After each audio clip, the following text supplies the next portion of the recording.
Endi-endi wong tuwa duwe anak atau putu urung akil balik nang wulan Ramadan kok dilatih poso nganti kuat poso. Iki ganjarane le poso bocah iki mau karo Allah kabeh diparingake wong tuane. Aku mulane pantes bapak wani korban ndok swidak. Wani korban ku ambi anyar. Jebulane lek poso aku ganjarane dipek bapak kabeh jan trondo tenan ya. Patur kula mangkene dendam to yu. Hati-hati. Gua angger aku ndek anak tak wales aku ya ngono.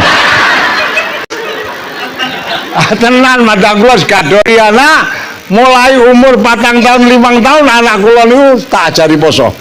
Sesuk Ramadan poso, ora gelem poso antemi aku. Alhamdulillah Kang. Niku kula nek ora ngajari anak kula ora dibalen Kang. Awake kula dipek bapak kabeh. Lho niki keagungane ganjarane wong tuwa sing duwe anak burung akil balik kok dilatih poso kuat poso.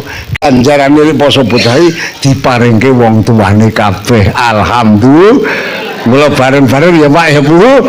Sesuk Ramadan kula sampean wong tua-tua ya do poso, anak putune sing cilik-cilik ya diajari poso. Ya ora ketung pirekane lah.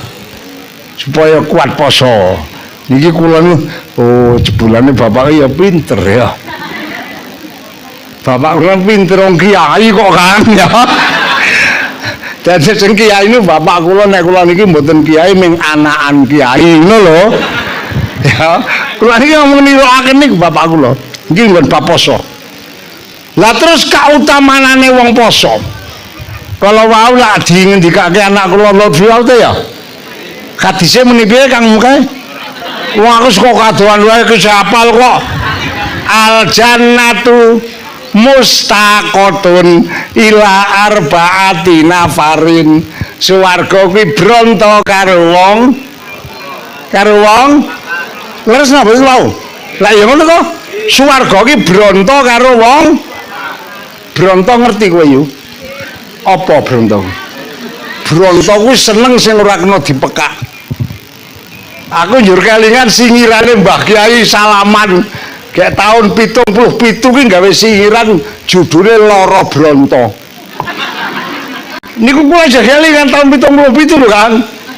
Rasane wong kang tumibro bronto atine bubrah angel ditata kabeh wong wadon dianggep Allah kejaba siji bakule telo.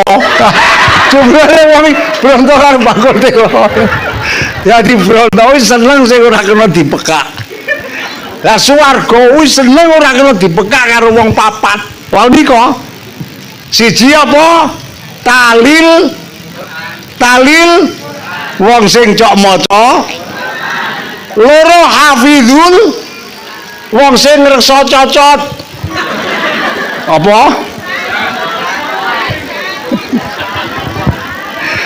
Cangkeme nek ge glendeng ki jenengane cocot.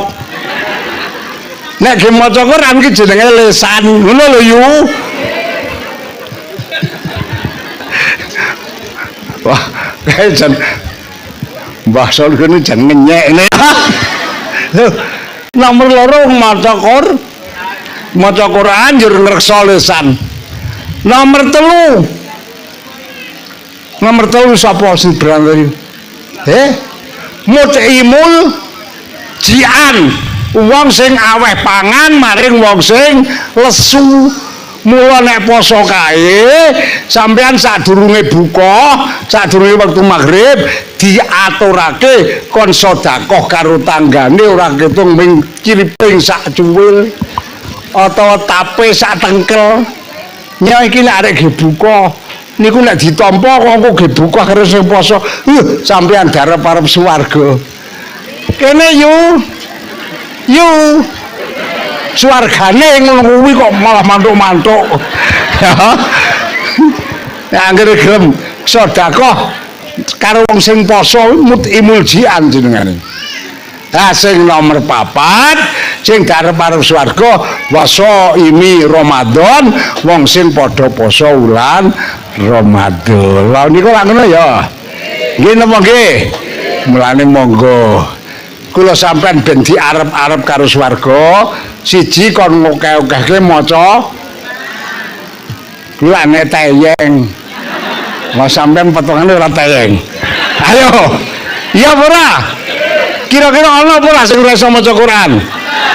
Ora usah ngacung. Wong aku ngerti kok. Ya. Jadi nek kula sampean arep maca Quran kok ora kuwasa, sok poso kuwi teko dokeh-okehke le maca surat Ikhlas. Ngerti surat Ikhlas? Qul huwallahu ahad, Allahus somad, lam yalid wa lam yulad wa lam yakul lahu. Kuwi Kanjeng Nabi dawuh, sapa wonge maca surat Ikhlas sepisan diparingi ganjaran padha karo maca Quran 10 juz. Nek maca surat Ikhlas ping pindho diparingi ganjaran padha karo maca Al-Qur'an 20 juz.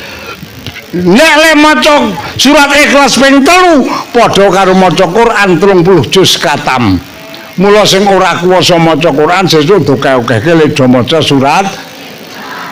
Nek wong Islam kok surat Ikhlas wae kok ora apal, kuwi pancen wis mangsane wacake surat Ikhlas. Ya ora yu. Ya. Wah, fadilah surat Ikhlas iki agung banget. Kula manggihaken hadis-hadis ingkang werni-werni antawisipun Kanjeng Nabi dawuh, sapa wonge maca surat Ikhlas sak majelis kok ping 11, mongko wong iki nek mati diharamke mlebu neraka. Niki ndikane Kanjeng Nabi. Mula kula niku nek tahlil maca kulhu ping 11 Kang, ora ping 3 ngirit nek ping 3 kuwi. Ya. Jadi nek tahlilan kali maca kulhu ki ping 11 ben diharamke mlebu. Paham napa mboten? Kiai kok ora ngerti swarga ya. Ayo nek kecapean wektune iki mepet ayo monggo maca surat Ikhlas ping 3 wis padha karo katam Quran. Nek wektune longgar ki mbok ping 11 menjamaah iki kabeh sok nang akhirat diharamke mlebu neraka krana maca surat Ikhlas ping niki sing ora bisa maca Quran lho kuwi dianjurke kon maca surat. Nek sing bisa maca Quran ya aja ping maca surat Ikhlas tok. Ya Qur'ane diwaca ngono lho, Tun. Ya. Paham mboten?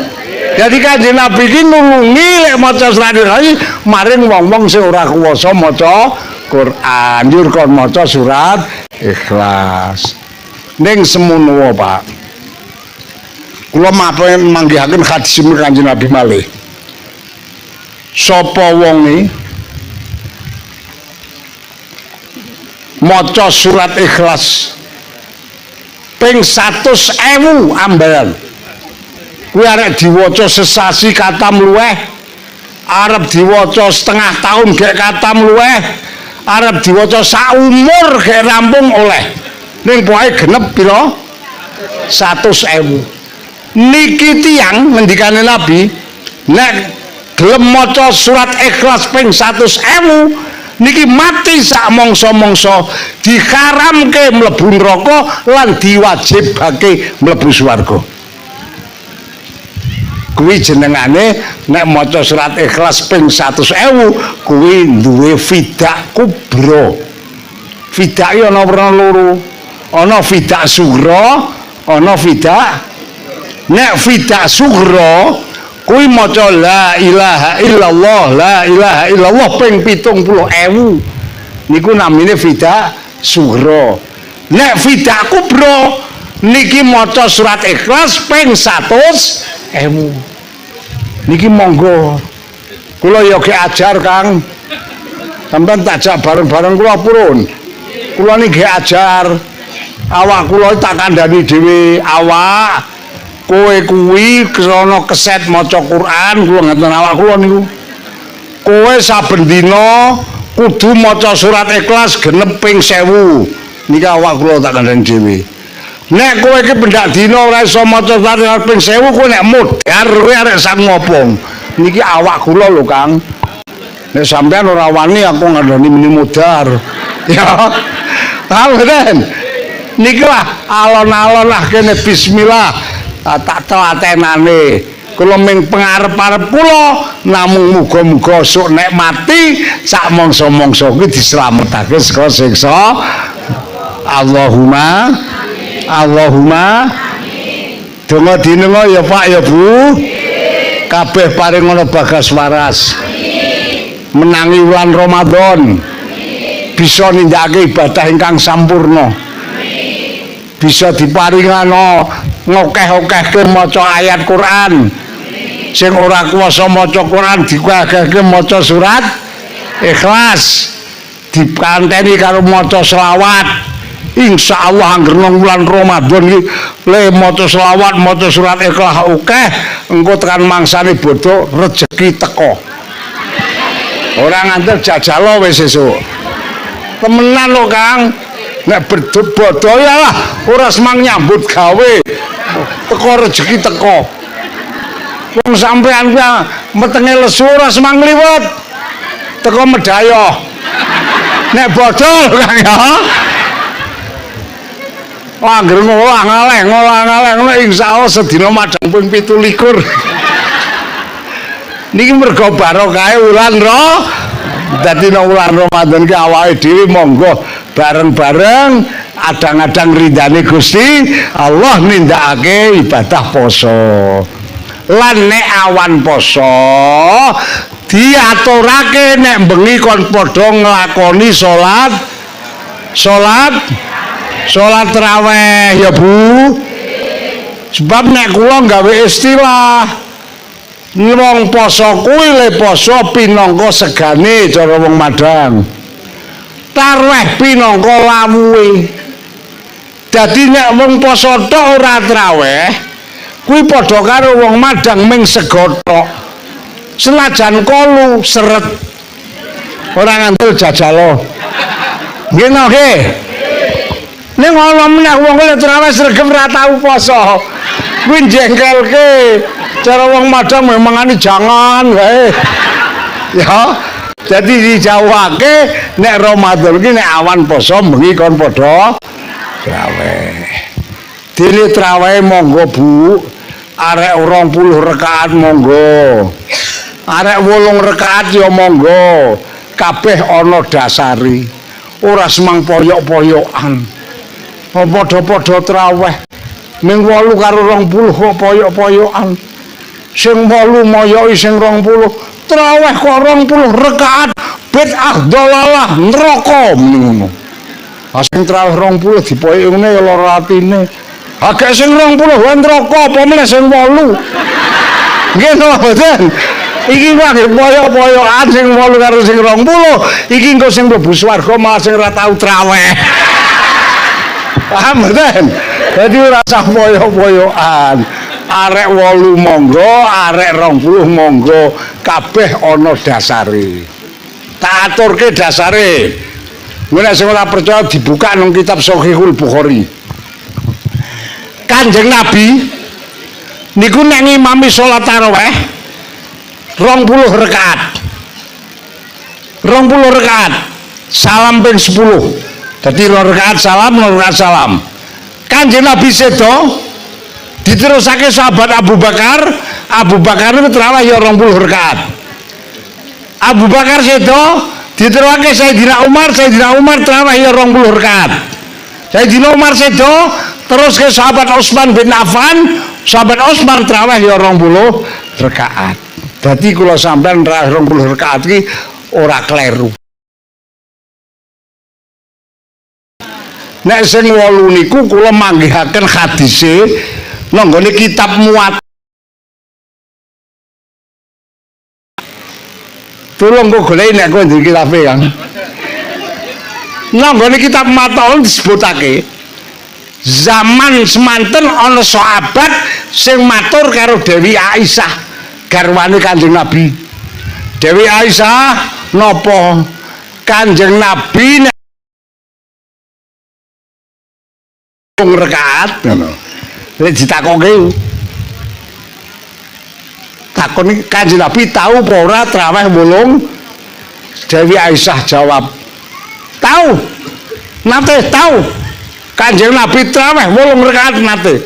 Ning kowe aja takon nggon bab suwene lan baguse.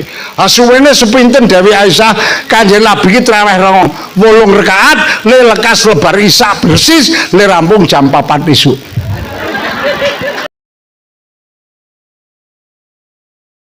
Baguse sebab saben-saben rakaat lebar Fatihah lek maca Qur'ane 2 juz. Dadi nek sampean arep treh 8 monggo. Bar Fatihah 2 juz. Modar cocot. Ya, awang treh 8 rakaat lebar Fatihah enak atau enak. Ngono kok moyo isih 20 ndasmu.